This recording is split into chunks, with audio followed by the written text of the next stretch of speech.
What up, everyone? Mr. Downtown Ray Melo. You're listening to the Entertainment Report on iHeartRadio, live from Orlando for Thursday, January 18th, 2024, delivering some major stories and trends going on in the world of entertainment and beyond. You can follow the show on Facebook, Twitter, or Instagram, facebook.com/Entertainment Report with Ray Melo. That's RAYMELO. On Twitter at The Enter Report, or on Instagram at The Entertainment Report. You can listen to the show anytime you want on iHeartRadio. Just go to iHeart.com or your iHeart phone app, search for the Entertainment Report, and it'll take you to the page. Former fitness guru, author, and TV personality Richard Simmons is denying media reports that comedian Pauly Shore is playing him in a biopic that Simmons is supporting. Simmons wrote on Facebook Wednesday, "Hi everybody, you may have heard they may be doing a movie about me with Pauly Shore. I have never given my permission for this movie, so don't believe everything you read. I no longer have a manager and I no longer have a publicist. I just try to live a quiet life and be peaceful. Thank you for all your love and support, Richard." Deadline and Variety reported that the film about Simmons' life with Shore in the lead role is currently being developed at Warner Bros. Subsidiary, the Wolper organizations. Fans have long campaigned for Shore to play the effervescent star of Swaying to the Oldies because of their similar appearances and high-energy demeanors. Shore will also be seen playing Simmons in the short film The Court Jester, premiering at the Sundance Film Festival. Simmons stepped away from public life after a decade ago, citing issues with his feet and knees. He was the subject of a 2022 documentary called TMZ Investigates What Really Happened to Richard Simmons. Oppenheimer earned a leading 13 BAFTA nominations for excellence in film on Thursday morning. Following close behind was Poor Things with 11 nods, while Killers of the Flower Moon and The Zone of Interest with 9, Anatomy of a Fall and The Holdovers and Maestro with 7. Doctor Who and Good Omens star David Tennant will host the prize presentation in London on February 18th. BAFTA CEO Jane Millichip said in a statement that 38 films nominated by BAFTA voters today span an extraordinary range of genres and stories. This field this year is incredibly strong. More films were entered, making the selection process particularly tough for our voter members. The films and talented people nominated represent some of the most talked about films of the year and the most critically acclaimed, and films yet to be released and discovered by audiences. The nominees for Best Film: Anatomy of a Fall, The Holdovers, Killers of the Flower Moon, Oppenheimer, and Poor Thing. Best British Film, the nominees include All of Us Strangers, How to Have Sex, Napoleon, The Old Oak, and Poor Things. Best Lead Actress, the nominees include Fantasia Barrino for The Color Purple, Sandra Huller for Anatomy of a Fall, Carey Mulligan for Maestro, Vivian Oprah for Rye Lane, Margot Robbie for Barbie, and Emma Stone for Poor Things. Best Lead Actor, the nominees include Bradley Cooper for Maestro, Corman Domingo for Rushton, Paul Giamatti for The Holdovers, Barry Keoghan for Saltburn, Cillian Murphy for Oppenheimer, and Teo Yo for Past Lives. Best Director, the nominees include Andrew Hoff for All of Us Strangers, Justine Triet for Anatomy of a Fall, Alexander Payne for The Holdovers, Bradley Cooper for Maestro, Christopher Nolan for Oppenheimer, and Jonathan Glazer for The Zone of Interest. Problemista will open in theaters in March. A24 announced a release date for the new comedy from Julio Torres on Thursday. Problemista arrived in selected theaters March 1st and will open officially March 22nd. A24 shared the news alongside a teaser showing Torres taking a call from co-star Talia Swinton on a C show. Problemista follows Alejandro, played by Torres, a Salvadorian toymaker, struggling to find his sponsorship after his work visa runs out. Swinton plays Alejandro's monstrous boss, who promises to sponsor him if he helps her curate an art exhibition. The cast also includes RZA, Greta Lee, Catalina Saavedra, James Scully, and Isabella Rossellini. A24 released a trailer for the film in May. Torres is known for co-creating and starring in the HBO series Los Espookies.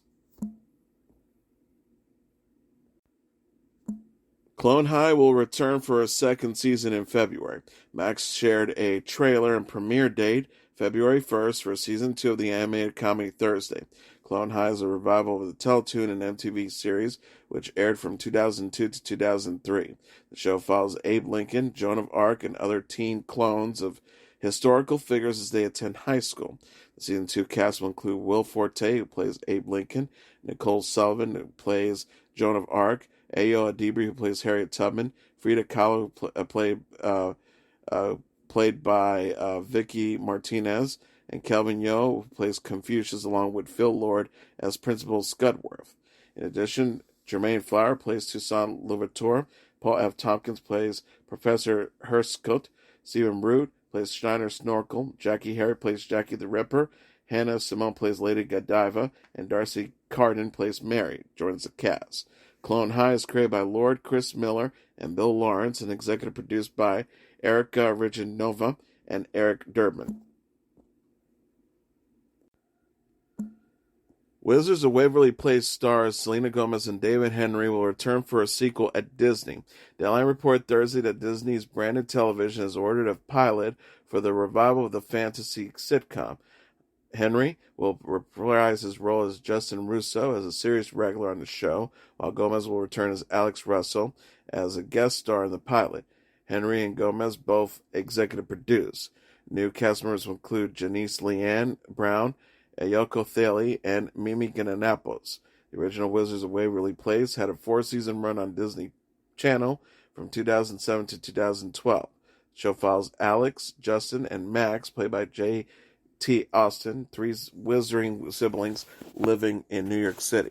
The sequel picks up after a mysterious incident at WizTech, where an adult Justin Russo has left his wizard powers behind, opting a normal life, human life, with his wife, played by Gananapos, and 2 sons, Thiele.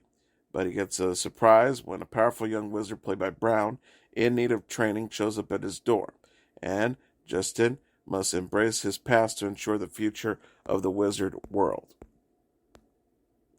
Jen Enoff and Scott Thomas will write the pilot and executive produce. Gomez also stars in the Hulu series Only Murders in the Building. Netflix is giving a glimpse of Young Royals Season 3. The streaming service shared a clip from the show's 3rd and final season Thursday. Young Royals is a Swedish teen drama following the romance between the fictional Prince Willem of Sweden, played by Edvin Weidling, and his schoolmate Simon, played by Omar Rudberg. Season 2 ended with Wilhelm coming out in a public speech at his school's Hillersack 120th anniversary jubilee, where he confirmed he appeared in the league sex tape with Simon.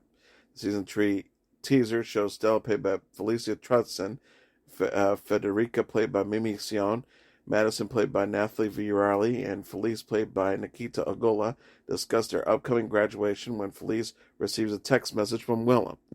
The message reads, "Coming back today."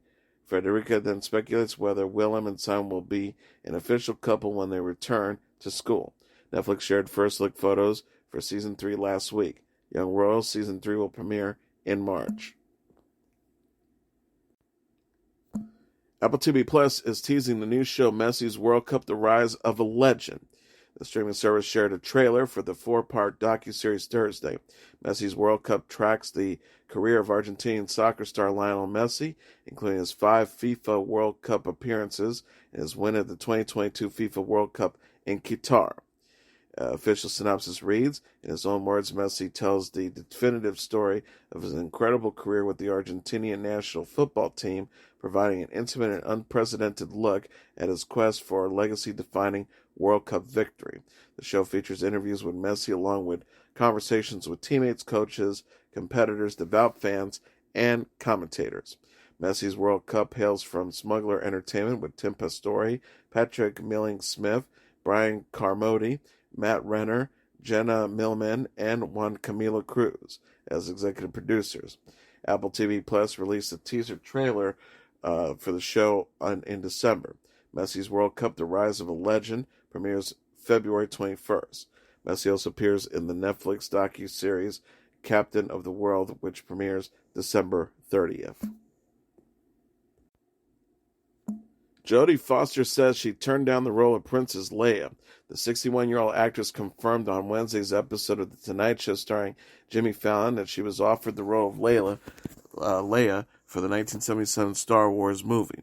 Foster explained that she passed on to the role due to scheduling differences. She said, I was doing a Disney movie and I just didn't want to pull out of the Disney movie because I was already under contract, so I didn't do it. Foster starred in Disney's 1977 film Candleshoe, while the role of Leia went to Carrie Fisher. Foster says they did an amazing job. I don't know how good I would have been. I might have had a different hair, I might have had gone with the pineapple. Foster is now starring in True Detective Night Country, the 4th season of the HBO drama series, which premieres on Sunday. On The Tonight Show, Foster had nothing but praise for Night Country writer, director, and showrunner Issa Lopez. Foster says she just has such an incredible vision for the show that I just couldn't do anything but jump on board. I did change the character a bit. The character initially was much younger, and she was fresh from grief and was kind of a mess and very emotional. And I thought, no, she really is awful. Yes, my Liz Danvers is awful. We call her Alaska Karen. Foster recently said in an interview with UPI that her True Detective character is battling inner demons. True Detective Night Country airs Sundays on HBO. Ariana Grande will return with the new album in March. The 30-year-old singer and actress announced her 7th studio album, Eternal Sunshine, on Wednesday. Eternal Sunshine is scheduled for release March 8th. The album will have 4 exclusive covers, one of which shows Grande wearing red lipstick and sheer gloves. Grande's mom, Joanne Grande, celebrated the comments on Instagram by writing, "You're incredible. The album is perfection. So proud." Grande will confirmed in November that she will release a new album in 2024. The singer shared a single and music video for Yes and, a first song from the album last week. In the lyrics, Grande appeared to address scrutiny of her relationship with Ethan Slater. Eternal Sunshine will mark Grande's first album since Positions, released in October 2020. In addition to her new music, Grande will star with Slater in the upcoming film adaptation of Wicked. Grande and Slater were first linked in July, following news of Grande's split from her husband Dalton Gomez. Slater subsequently filed for divorce from his wife Lily J, whom she shares a 3-year-old son.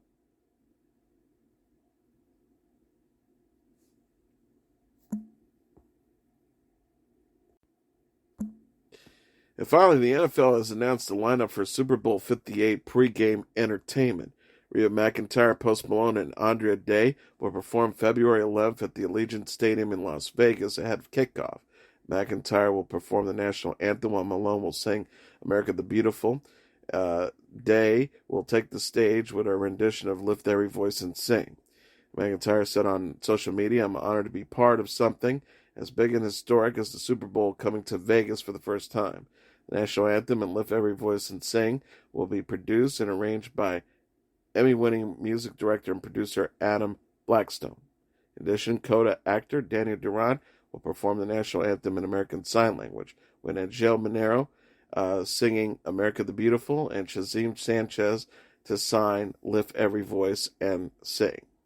Usher was previously announced to headline the Super Bowl halftime show. And that is your entertainment report for Thursday, January 18th, 2024. I'm your host, Mr. Downtown Melo. I'll be back tomorrow to deliver some major stories and trends going on in the world of entertainment and beyond. You can follow the show on Facebook, Twitter, or Instagram. Facebook.com/The Entertainment Report with Ray Melo. That's RAYMELO. On Twitter at The Enter Report, or on Instagram at The Entertainment Report. You can listen to this episode or any previous episodes of The Entertainment Report anytime you want on iHeartRadio. Just go to iHeart.com or your iHeart phone app. Search for The Entertainment Report, and it'll take you to the page. Good night, and God bless you all.